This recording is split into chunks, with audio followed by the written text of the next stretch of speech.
Hey, welcome back. In this video and the next couple, we're going to take a look at what we can put here in the some condition is true portion of the if or elif statement. So what are the things that we can test for? So they have to return true or false, but so far we've only seen testing for direct equality. Is name equal exactly to Arya Stark? But we'll see a couple other options in this video called comparison operators.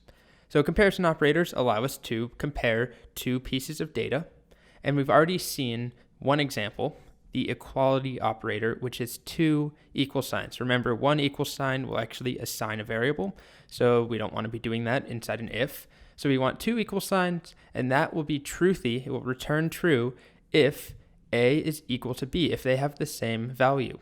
In this little table I made, you can put 1 in for A and 1 in for B.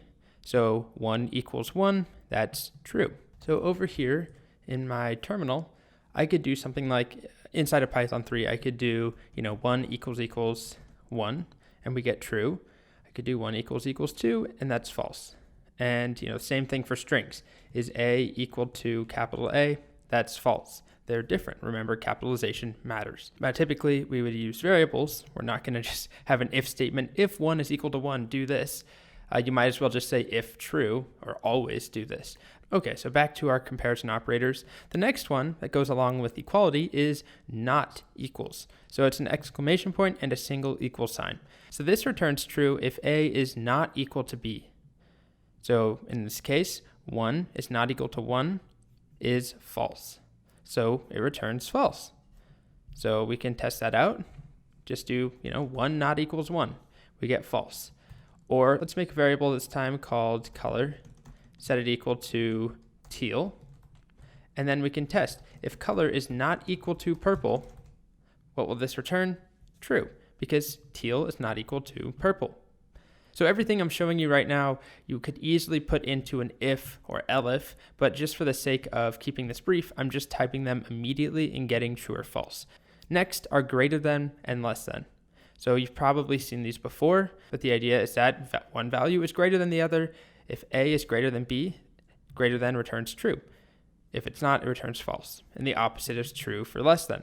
So in this case, both examples are actually false because if we put 1 for A and 1 for B, 1 is not greater than 1, 1 is not less than 1. It's exactly equal to 1. So we could try this. We'll start with numbers. So we can do things like, is 1 less than 3? That should return true. Is negative 100 greater than negative 200? That's true. This is more negative, it's smaller.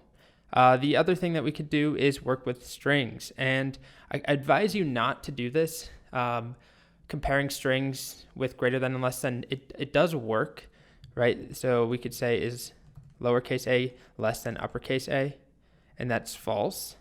Or we could do is lowercase or uppercase a less than lowercase a, and that's true. And what about a B? Is a B less than an A or greater than? Let's do greater than. It's true. The reason I advise you not to do this is just that it can get confusing when you have to worry about case. And honestly, there's not many times when you're trying to figure out if a letter comes before another letter or if an entire string comes before another string. It is possible. The way Python orders them is called lexicographical ordering. It's essentially alphabetical ordering, sort of like what the dictionary would use. But we don't need to go into it that much. Just be aware that you can test for greater than and less than with strings, but almost 99% of the time, you're only going to care about direct equality. Or we'll find ways to figure out, is the first letter of a string equal to something? But we'll leave that for now and move on to the last two, which are greater than or equal to and less than or equal to. So in this case, start with greater than or equal to. The whole thing returns true if A is greater than or equal to B. So the whole thing for us returns true if 1 is greater than or equal to 1, and that's true because 1 is equal to 1. And the opposite applies for less than or equal to. So we could do a simple example like age equals 18. And then age is greater than or equal to 18. We'll say that you're an adult, and that's true. And we could use this in an if, just doing if age is greater than or equal to 18. Then we'll do a print you are an adult, at least in the US. I don't know about other countries. Hit enter again, and we get you are an adult because age is equal to 18. So if we left off that equal sign, just did greater than, we don't get anything because age is not greater than 18, it's equal to 18.